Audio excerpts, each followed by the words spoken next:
In a small town nestled between rolling hills and golden savannas, there lived a woman named Amina. She was known throughout the village as a woman of patience, wisdom, and quiet strength. Her marriage to Kofi, a well-respected trader who often traveled to nearby towns, had always seemed steady in the eyes of others. The people of the village often admired them, for their household was thought to be built upon harmony and understanding. Yet, as the saying goes in many African households, even the strongest hut can hide cracks beneath its walls. For many years, Amina trusted Kofi with her whole heart. She cooked his meals with care, prepared his clothes for travel, and prayed for his safety whenever he left for long trading journeys. Their evenings together were filled with laughter, stories of the market, and dreams of raising children who would carry their family's name with honor. But slowly, something began to change. Amina first noticed it in the way his eyes no longer held hers when she spoke. Once, his gaze had been steady and full of warmth, but now it wandered, distracted and distant, as if his spirit was somewhere else entirely. At first, she dismissed it. Men who traveled often could be tired, perhaps the weight of business was heavy on his shoulders. But soon, other small signs began to reveal themselves. He had started returning home later than usual, claiming that the road had delayed him or that the traders kept him in long discussions. He no longer reached for her hand as they walked to the evening fire, nor did he sit with her to share the stories of his day. When she laughed, he only offered a faint smile, and when she asked questions, his answers were short, often no more than a word or two. Amina's heart began to tighten with unease. In the quiet of the night, she lay awake on her woven mat, staring into the darkness, listening to his steady breath beside her, and wondering what secrets might be locked behind it. One evening, while folding his clothes, she caught a faint fragrance that was not her own. It was a sweet, flowery scent, unlike the earthy smell of her shea butter. She froze, her hands trembling as she lifted the cloth closer to her face. The fragrance was faint, yet undeniable, like the whisper of another woman's presence. Days turned into weeks, and each day her suspicion grew. When Kofi spoke, she searched his eyes for the truth, but his gaze slipped away like a fish escaping a net. She began to notice the new trinkets he carried, a bracelet of fine beads, not from their market, but from somewhere else. He claimed it was a gift from a fellow trader, but Amina felt the weight of unspoken words behind his explanation. Her heart, once light as a bird, now carried a heaviness that made her chest ache. In the village, whispers often traveled faster than the wind. Women spoke by the riverside while pounding yam, and men exchanged murmurs at the evening fire. Amina began to sense that others looked at her with sympathy, their glances too quick, their smiles too soft. She wondered, had they seen something she had not? Had the truth already reached their ears while she remained in the shadows? One afternoon, as she fetched water from the well, an older woman named Mama Obiba, who was known for her sharp tongue and sharper eyes, leaned close and whispered, "My daughter, the eyes of a wife never lie. If you feel something is wrong, then wrong it surely is. Do not let your heart be deceived by sweet words. Look closely, for the truth hides in plain sight."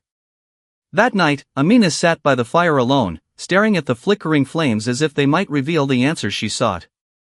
The crackling wood reminded her of an old proverb her grandmother once told her. When the fire no longer burns bright, it is not because the wood is gone, but because someone has taken away the flame. She realized then that her marriage was like that fire, something was stealing away its warmth. The doubt that had once been a faint whisper in her heart now roared like drums in the night. She could no longer ignore the signs. She decided she would not remain blind, for truth, no matter how painful, was better than living with shadows. What she did not know was that this decision would lead her down a path that would change her life forever. From the moment Amina admitted to herself that something was wrong, her eyes began to see the world differently. Suspicion sharpened her senses, and details that once seemed ordinary now appeared as fragments of a hidden story. She did not accuse, nor did she confront. Instead, she chose the path of silence, the kind of silence that listens, observes, and gathers strength. For as the elders in her village often said, the lioness does not roar before the hunt, she crouches low, watching, until the moment is right. When Kofi returned from his trading journeys, Amina studied him quietly. She noted the way he avoided her touch, how he carried his body with a new restlessness, and how his laughter, once deep and full, now came too quickly, too nervously, as though it was covering something he did not wish to reveal. She noticed how he polished his shoes more carefully before leaving the house, how he combed his hair with unusual attention, and how he sometimes left home wearing his best shirt, the one she knew he usually saved for special village gatherings. These were small things, perhaps invisible to others, but to a wife who had shared her life with him for many years, they were clear as carvings in wood. One day, as she was preparing the evening stew, Kofi returned home later than usual. His excuse was simple: the traders kept me too long in discussion. But when Amina reached for his cloak to hang it, her hand brushed against something in the pocket. It was a folded piece of paper, smooth, freshly creased, unlike the rough parchments he usually carried for accounts. She unfolded it carefully when he stepped outside, her heart beating as though it might leap out of her chest. Written in delicate handwriting was a short line: tomorrow, at the same place. Do not forget me. There was no name, only that sentence, yet it struck Amina like lightning. She refolded the paper, her hands trembling, and placed it back before he returned. That night, she lay beside him, her eyes open while his body slept in peace. The message replayed in her mind like a drumbeat: do not forget me. Do not forget me. Who was this voice? Where was this place? And why did Kofi carry another woman's words so close to him? The following weeks only deepened her unease. She noticed faint traces of perfume clinging to his shirts, a sweet floral scent unlike anything she used. She saw the way he guarded his small leather satchel more closely, placing it under his head when he napped, instead of leaving it by the doorway as he once did. She noticed how he began to hum songs she had never heard, gentle tunes that carried the warmth of another world. Amina also observed the changes in their household. Once, he would bring her small gifts from his travels: a necklace of cowrie shells, a carved wooden comb, a bundle of spices. But lately, he brought nothing. When she asked, he shrugged and said trade had been poor. Yet she saw the gleam of new bracelets on his wrist, the fine leather strap of a belt that she knew had cost more than he admitted. It was clear, he was spending, but not for her. The village itself began to whisper more boldly. When Amina walked to the river, she noticed the glances of other women. Some pitied her, some looked away in discomfort, and a few smirked with a cruel knowingness. It was Mama Abiba again who finally spoke aloud what many kept hidden. My daughter, she said as they pounded yam together, a husband's footsteps leave traces. If his path is straight, his wife feels the firmness beneath her feet. If his path wanders, the ground trembles with uncertainty. You must open your eyes, for a woman's silence can sometimes be her prison. Those words struck Amina deeply. She realized she could not depend on whispers, nor live forever in doubt. She began to follow her husband's habits more closely. She woke quietly when he slipped out at dawn, listening to the direction of his footsteps. She memorized the days he returned later than expected, and the excuses he gave. She studied the way he smiled into the distance, as though recalling someone else's face. One evening, while he bathed in the stream, Amina gently searched his satchel.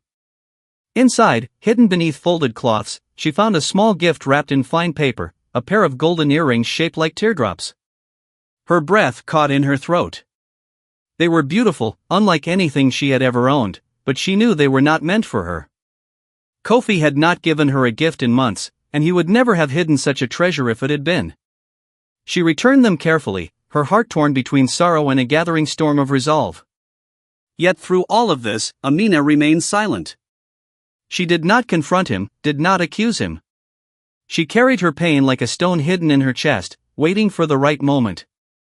Her silence was not weakness, but strategy, for she knew the truth would soon reveal itself if she allowed her husband's lies to run their course. And so, the days passed, each one adding to her secret collection of observations: the letter, the perfume, the gifts, the excuses. Each detail was like a thread in a net she was slowly weaving around him. And when that net was finally ready, she promised herself he would not escape. What Amina did not know, however, was that this silent vigilance would soon push her into taking a step so daring, so unthinkable, that even the village griots would later whisper her story around the fires as a tale of heartbreak, cunning, and destiny. Amina had gathered enough threads of suspicion to weave a heavy cloth, but cloth alone does not shield one from rain, it must be fashioned into a garment of action. For many moons she had kept her silence, watching her husband's movements with the sharp eyes of a hunter stalking prey.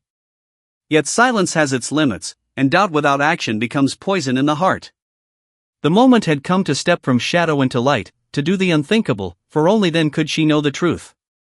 In the village of Amina's people, stories of cunning women were passed down through the generations. The griots told of wives who, when wronged, used their wits to restore dignity, for as the proverb says, the strength of a woman is not in the size of her voice but in the depth of her wisdom. It was this wisdom that Amina now summoned.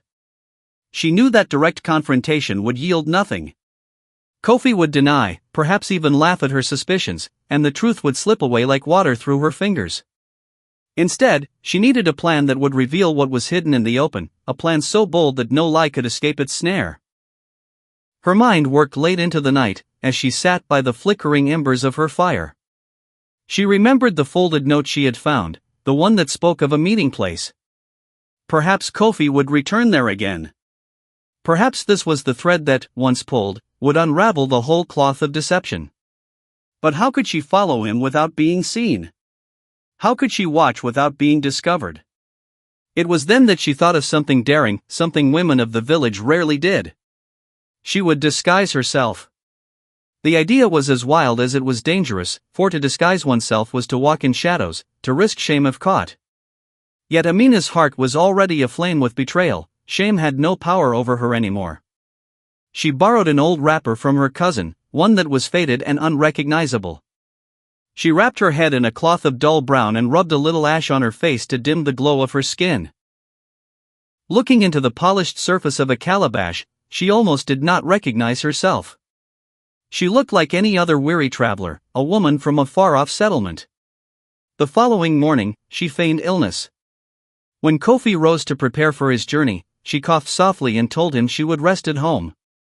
He nodded without concern, more relieved than worried, and left with his satchel slung over his shoulder.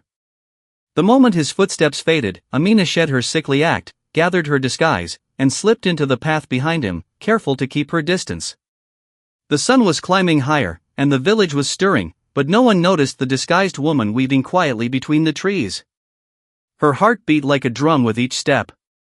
Fear and resolve warred within her, but she pressed on, repeating silently, "Better the pain of truth than the comfort of lies." She followed him through the winding paths until they reached the edge of the forest that bordered the town. There, hidden among tall grasses, she saw him pause, look around, and then continue with a swiftness that betrayed anticipation rather than weariness. Amina crouched low, her eyes never leaving him. He walked toward a clearing near the great baobab tree, a place the village youths often used for secret meetings. Her stomach tightened as she saw him stop and wait, glancing around nervously, smoothing his shirt, adjusting his bracelet. Then, like a figure conjured from the shadows, a woman appeared. She was younger than Amina, with bright eyes and a smile that carried the confidence of one who knew she was desired. She wore the very golden earrings Amina had found hidden in Kofi's satchel. The sight pierced Amina's heart like a spear. Rage surged within her, but she held her breath, forcing her body to remain still. To leap now would end everything. Instead, she watched as the woman stepped close to Kofi, and he embraced her with the kind of warmth he had long denied his wife. Amina's nails dug into her palms, yet she did not move. She was not here for tears or anger. She was here for proof. And so, she let them walk together, laughing softly, their hands brushing against each other as though the world belonged only to them. From her hiding place, Amina followed at a distance, her mind already spinning with the next step. She knew now where they met, who the woman was, and how her husband's lies had blossomed into betrayal. But she would not act yet.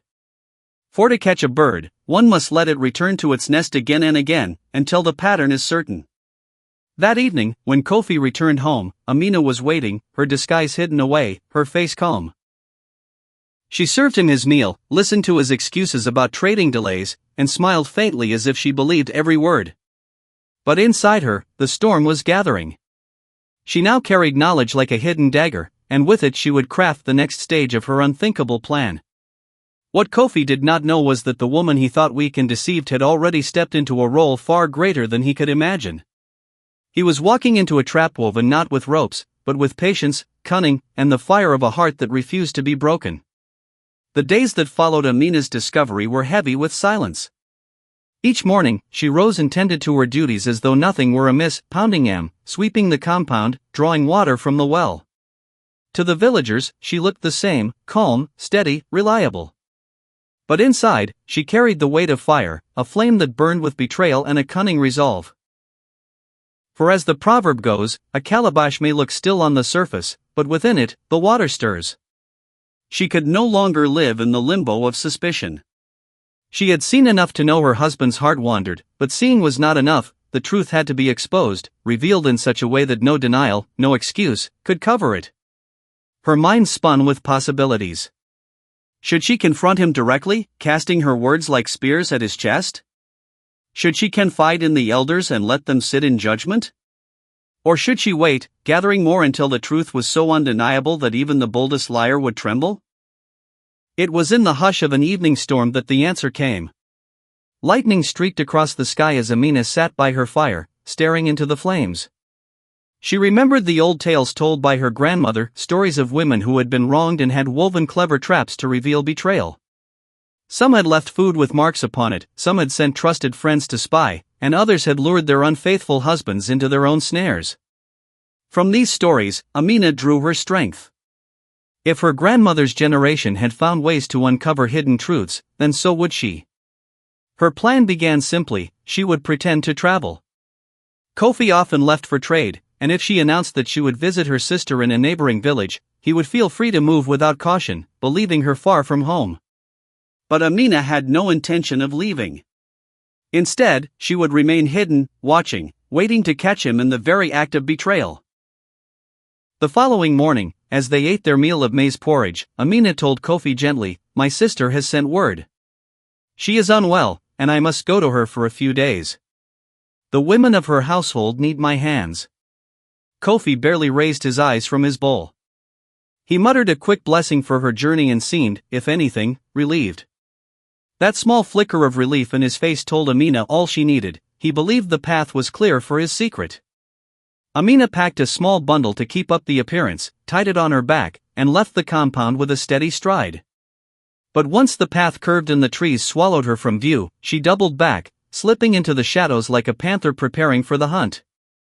She hid her bundle among the bushes and wrapped herself once more in her disguise, the faded wrapper, the dull headscarf, the ash across her cheeks. She became, once again, the nameless traveler. All day she waited, crouched in the tall grasses near the baobab tree where she had seen them meet before. The sun blazed overhead, insects buzzed in the air, and her body grew weary, but her spirit remained sharp. Each sound stirred her heart: the rustle of leaves, the crack of a twig, the call of a bird. Then, as the shadows lengthened, she saw him. Kofi walked with the same eagerness as before, smoothing his shirt, adjusting his bracelets. His eyes scanned the clearing with the nervous joy of a man about to embrace forbidden sweetness. Not long after, the young woman appeared again. She carried herself lightly, with a smile that bloomed like a flower at the sight of Kofi. He greeted her with an embrace so tender it twisted Amina's stomach. She clenched her fists but forced herself to remain still. This was the moment her plan had awaited. Instead of bursting forth with accusation, Amina watched carefully. She needed more than the glimpse of an embrace, she needed the truth displayed openly, like fruit laid out at the market. She listened as they laughed, as the woman teased him about the golden earrings she now wore, as he promised her more gifts in the days to come. Every word was a nail sealing his coffin of deceit. Then came the unthinkable step. From her wrapper, Amina drew a small calabash bowl filled with dye made from crushed kola nuts, dark as midnight. Quietly, she stepped away from the grasses and circled the clearing, leaving marks upon the ground and tree trunks, symbols that only she and the women of her family would recognize. It was a secret code, proof she would later show, evidence carved into the very earth that others could witness. She even pressed the dye onto the trunk of the baobab, where lovers often carved their initials, sealing her mark beside theirs. At last, she retreated to the shadows and waited until their meeting ended. She watched as they parted with promises of another day, Kofi returning home with the calm face of a husband whose secrets remained safe. But little did he know, he was already ensnared in his wife's net, his betrayal no longer a whisper but a living truth marked on the land itself. That night, Amina returned home before him, washed the ash from her face, and lay upon her mat, feigning exhaustion from her supposed journey. When Kofi entered, he greeted her with a smile too easy, too practiced, and she returned it with one of her own. He believed she had been gone, yet the scent of the other woman still clung faintly to his clothes. Inside, Amina's heart thundered, but she remained calm. Her trap had been set, her marks had been made, and soon, she would bring others to witness what she had seen. The fire of her plan burned bright now, and she knew there would be no turning back. For in her silence, she had gathered strength, in her disguise, she had gathered truth. Now all that remained was the moment when the world, too, would see. Amina's trap finally bore fruit. One evening, she quietly led 2 trusted elders and Mama Abiba to the baobab tree, where she had marked the ground and the trunk with her secret dye. There, before their very eyes, they saw Kofi arrive with the young woman. They watched as he embraced her, laughed with her, and even spoke of leaving small treasures for her. The elders stepped forward, revealing themselves. Kofi froze, his face draining of color. The young woman fled, leaving him standing in shame. Amina emerged then, calm but unflinching, and presented the proof of betrayal, the marked tree, the earrings, the letter, and the witness of the elders. There was no room for lies. Kofi tried to stammer explanations, but his words crumbled in the air. The truth stood naked, undeniable, before the community. Amina had caught him not with anger, but with wisdom, patience, and a plan so precise that his deceit could not escape. After Kofi's betrayal was exposed before the elders, the village could no longer look at him with respect. Amina, though wounded, stood tall. She chose not to beg nor to break, instead, she demanded dignity.